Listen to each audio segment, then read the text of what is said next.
Indian aviation హిస్టరీలోనే ఇది అతిపెద్ద crash. Flight లో 242 మెంబర్స్ ఉంటే కేవలం ఒక్కడు మాత్రమే బతికి బయటపడ్డాడు. ఫ్లైట్ లో మొత్తం 1,25,000 లీటర్ల ఫ్యూయల్ ఉంది.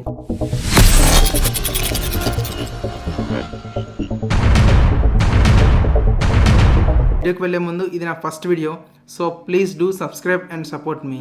ఈ క్రాష్ ని మొత్తం 5 పార్ట్స్ గా డివైడ్ చేశాను. ఇంట్రొడక్షన్, సెకండ్ వన్ 11 సీట్లో కూర్చున్న ప్యాసింజర్ ఎలా బతికాడు, ఈ క్రాష్ కి రీజన్స్ ఏమై ఉండవచ్చు, ఈ క్రాష్ నుంచి మనమేం నేర్చుకున్నాము, ఏ ఇన్సిడెంట్ జరిగినా కానీ దాని నుంచి మనమేం నేర్చుకున్నాం అనేది మాత్రమే ఇంపార్టెంట్. సో ఎండ్ వరకు చూడండి.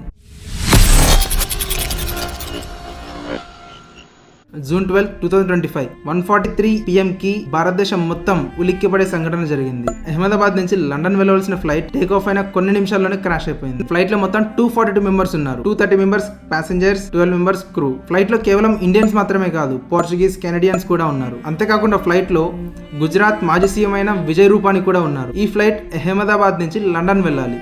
సో డిస్టెన్స్ అరౌండ్ 6,500 కిలోమీటర్స్ ఉంటుంది. 1,25,000 లీటర్స్ ఫ్యూయల్ ని నింపారు. ఆల్మోస్ట్ ఇది ఫుల్ ట్యాంక్. సో బ్లాస్ట్ చాలా భారీగా జరిగింది. ఆ బ్లాస్ట్ తర్వాత ఫ్లైట్ లో ఉన్న వాళ్ళు సజీవ దహనమయ్యి మాంసం ముద్దల్లా కింద పడుతున్నారు. ఈ క్రాష్ లో దారుణం ఏంటంటే ఫ్లైట్ కంట్రోల్ తప్పి ఒక మెడికల్ కాలేజ్ ని గుద్దుకుంది. ఆ మెడికల్ కాలేజ్ లో లంచ్ టైం అవ్వడంతో లంచ్ చేస్తున్న 33 మెంబర్స్ చనిపోయారు. అరౌండ్ 50 మెంబర్స్ హాస్పిటలైజ్ అయ్యారు. ఈ క్రాష్ లో మొత్తం 274 మెంబర్స్ చనిపోయారు. ఫ్లైట్ లో ఉన్న వాళ్ళు 241 మెంబర్స్. సిచ్యువేషన్ ఎలా ఉంది అంటే ఎటు చూసినా బాడీ పార్ట్సే, కానీ ఏ పార్ట్ ఎవరిదో కూడా అర్థం అవ్వట్లేదు. వాళ్ళ ఫ్యామిలీస్ కి బాడీ పార్ట్స్ సబ్మిట్ చేయడానికి DNA టెస్ట్ చేయాల్సి వస్తుంది. ఇంత పెద్ద క్రాష్ లో కూడా కేవలం ఒక్క పర్సన్ మాత్రమే బతికాడు. అతను ఎలా బతికాడు?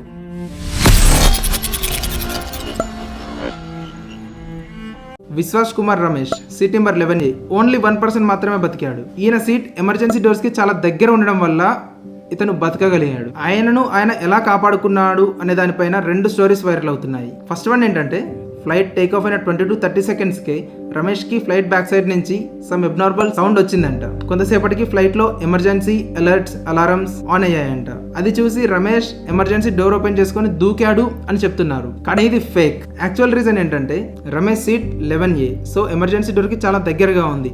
ఎప్పుడైతే ఫ్లైట్ డైరెక్ట్ గా ఒక బిల్డింగ్ ని గుద్దుకుందో ఫ్లైట్ 2 ముక్కలుగా విరిగిపోయింది. విరిగిపోయినప్పుడు ఎగ్జాక్ట్ గా రమేష్ సీట్ దగ్గరనే విరిగింది. విరిగిపోయినప్పుడు అతని సీట్ విరిగి కింద పడిపోయింది. రమేష్ సీట్ బెల్ట్ పెట్టుకోవడం వల్ల రమేష్ కూడా సీట్ తో పాటుగా కింద పడిపోయాడు. కింద పడిపోవడంతో రమేష్ బతకగలిగాడు. కింద పడిన కొంతసేపటికే రెస్క్యూ టీమ్స్ అతన్ని అంబులెన్స్ లో ఎక్కించి సేవ్ చేశారు. First one landing gear.